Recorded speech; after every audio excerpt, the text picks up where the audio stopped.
प्रेम एक ऐसा भाव जिससे परमात्मा को पाया जा सकता है। भगवान गौतम बुद्ध ने पूरी दुनिया को प्रेम का संदेश दिया कि प्रेम से आप पूरी दुनिया को जीत सकते हैं। बुद्ध कहते हैं कि प्रेम से घृणा को भी जीता जा सकता है। आप खुद सोचें कि आपका मन सबसे ज्यादा क्या चाहता है और इसका जवाब आपको मिलेगा प्रेम, प्रेम, प्रेम। जी हाँ, दुनिया में चाहे पशु हो, पक्षी हो या कोई भी प्राणी हो, हर प्राणी का मन सिर्फ प्रेम चाहता है। लेकिन हम सभी प्रेम के भाव को समझ ही नहीं पाते और सब अलग दिशा में चलते रहते हैं। अज्ञानता से दिव्य प्रेम वासना और घृणा में बदल जाता है। चलिए दिव्य प्रेम को गौतम बुद्ध की एक कहानी के माध्यम से समझने की कोशिश करते हैं। एक बार बुद्ध के एक शिष्य एक दिन गांव में घूमने के लिए गए हुए थे। घूमते हुए उन्हें बहुत प्यास लग गई। वो एक कुएं के पास गए। वहां पर एक युवती ने उन्हें पानी पिलाने के लिए कहा। पहले तो वो पानी देने के लिए मान गई, लेकिन बाद में उसने घड़ा पीछे कर पानी देने से मना कर दिया। वो बोले, क्या हुआ? युवती बोली, मैं नीची जाति से हूँ। मेरे हाथ का पानी पीने से आपका धर्म भ्रष्ट हो जाएगा। आनंद ने कहा कि आप इसकी चिंता ना करें, मुझे पानी पिलाएं। पानी पिलाना तो पुण्य का काम होता है। हमारे गुरु बुद्ध कहते हैं कि इस धरती पर कोई ऊंच नीच नहीं होती, सब समान होते हैं। ये सुनकर वो युवती बेहद खुश हो गई और उन्हें पानी पिलाया। उसके बाद वो युवती वहां से चली गई। वो रास्ते भर आनंद के बारे में ही सोचती रही। उसे उनकी सोच बहुत पसंद आई। आनंद देखने में भी बहुत सुंदर थे। कोई भी उन पर आसानी से मोहित हो जाता। वो युवती भी आनंद पर मोहित हो गई। वो रोज कुएं के पास उनका इंतजार करती। आनंद रोज उस कुएं के पास से जाते तो वही युवती उन्हें पानी पिलाती। अब तक उसे बस उन्हें जी भर देखने की इच्छा थी, लेकिन अब वो इच्छा बढ़ रही थी। एक दिन आनंद नहीं आए। युवती बहुत परेशान हो गई और उनके बारे में पता करने के लिए बुद्ध के आश्रम में पहुंच गई। जब उसने आश्रम में आनंद को देखा तब उसकी परेशानी दूर हुई।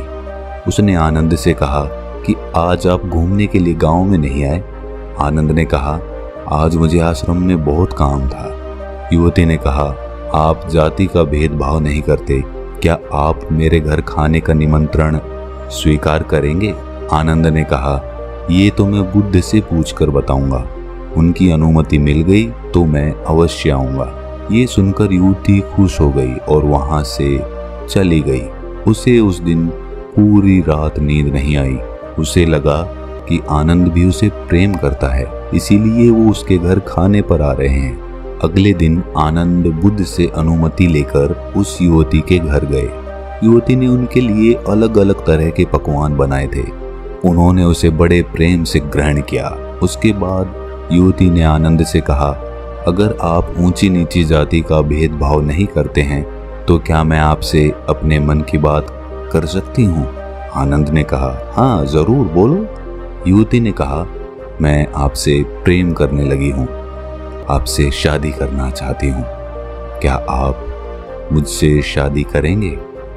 आनंद ने ये सुनकर कहा कि प्रेम करना कोई गलत बात नहीं है। प्रेम तो हर किसी को करना चाहिए, लेकिन मैं आपसे विवाह नहीं कर सकता। मैं एक सन्यासी हूँ। मेरे जीवन का लक्ष्य विवाह करना नहीं है। मैं केवल बुद्ध की सेवा करना चाहता हूँ। युवती ने कहा, मैं आपको बुद्ध की सेवा करने से नहीं रोकूंगी, बल्कि आपके साथ मैं भी उनकी सेवा करूंगी। आनंद ने कहा, जो तुम सोच रही हो वो नहीं हो सकता है। और ये कहकर वो वहां से उठकर चले गए। अब वही प्रेम युवती के लिए पीड़ा का कारण बन गया।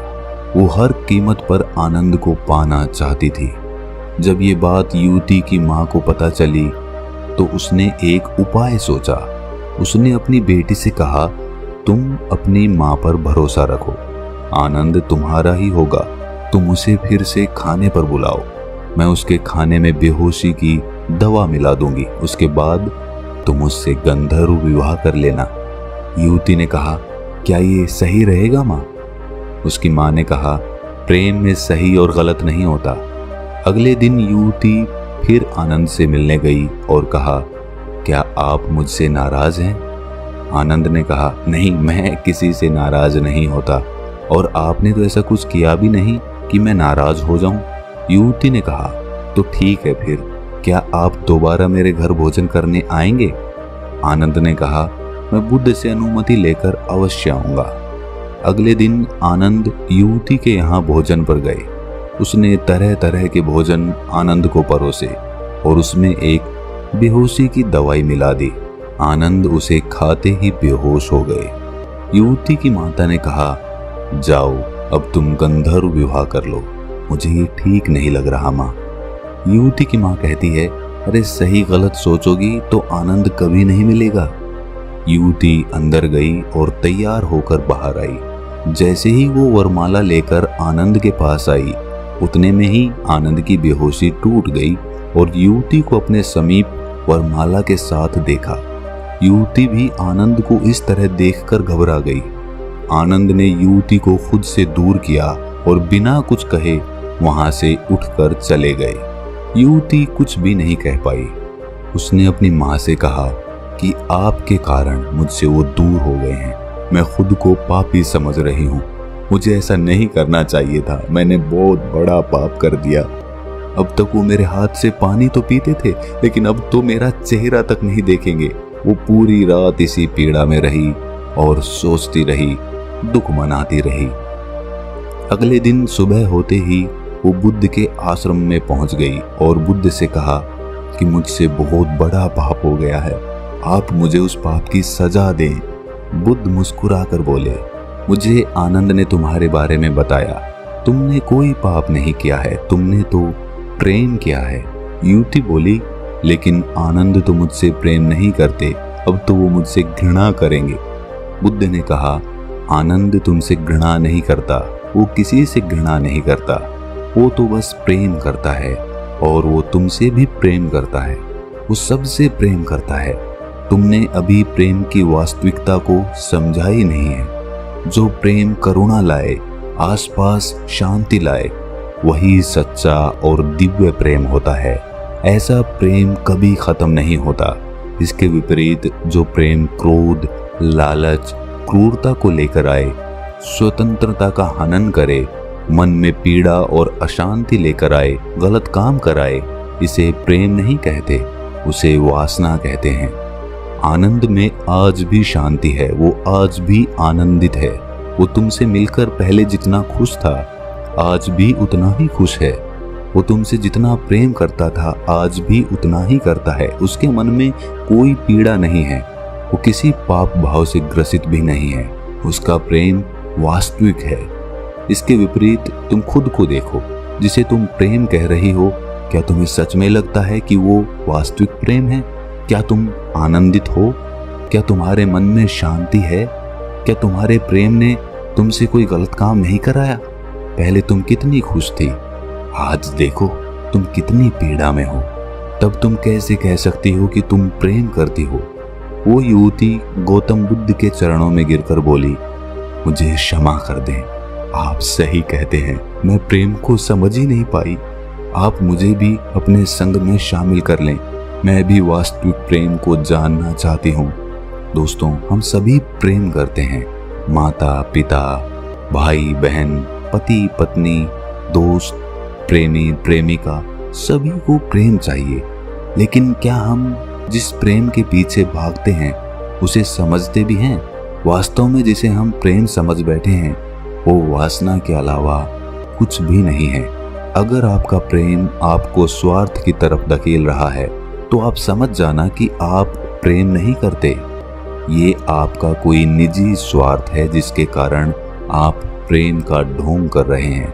वास्तविक प्रेम लेना नहीं, देना सिखाता है और उसे देने में हमें हमेशा सकारात्मक ऊर्जा का अनुभव होगा। कहते हैं एक माँ अपने बच्चे से निस्वार्थ प्रेम करती है। वो अपने बच्चों के लिए सब सुख दुख हंसते हुए जीवन निकाल देती है, लेकिन उन्हें तकलीफ नहीं होने देती। लेकिन वही माँ क्या दूसरे के बच्चों को भी वही प्रेम दे सकती है? अगर हाँ, तो वही वास्तविक निस्वार्थ प्रेम है, और अगर नहीं तो वो लालच से जुड़ा हुआ है। उसे वास्तविक प्रेम नहीं कहा जा सकता। दिव्य प्रेम हर प्राणी के लिए, हर इंसान के लिए, हर जानवर के लिए, पेड़ पौधों के लिए बराबर होता है। वो किसी में कोई फर्क नहीं करता। और जो हमारा प्रेम होता है, जो वासना से परिपूर्ण होता है, वो प्राणियों में तो क्या, लोगों में भी भेद कर देता है। जैसे मैं उससे ज्यादा प्रेम करता हूँ, इससे कम प्रेम करता हूँ, नहीं, प्रेम तो हर जगह बराबर होता है। तो दिव्य प्रेम की क्या क्या साधनाएं होती हैं, आप मुझसे कमेंट सेक्शन में जरूर पूछें, और उस पर मैं हो सकता है एक अलग से वीडियो भी बनाऊं कि हम दिव्य प्रेम को अपने मन में कैसे जागृत कर सकते हैं। जी हाँ दोस्तों, इसकी भी साधनाएं होती हैं, और साधनाओं के माध्यम से हम दिव्य प्रेम अपने मन में जगा सकते हैं। अगर ये कथा आपको थोड़ी सी भी ज्ञानवर्धक लगी तो इसे अपने सगे संबंधियों, दोस्तों, मित्रों के साथ शेयर जरूर करें, और ऐसी ही कहानियां सुनने के लिए हमारे चैनल को सब्सक्राइब कर लें और नोटिफिकेशन बेल को प्रेस कर दें, ताकि जब भी हम कोई कहानी या कथा डालें तो आपको तुरंत पता चल जाए। तो मिलते हैं अगली कहानी में, तब तक के लिए अपना ख्याल रखें।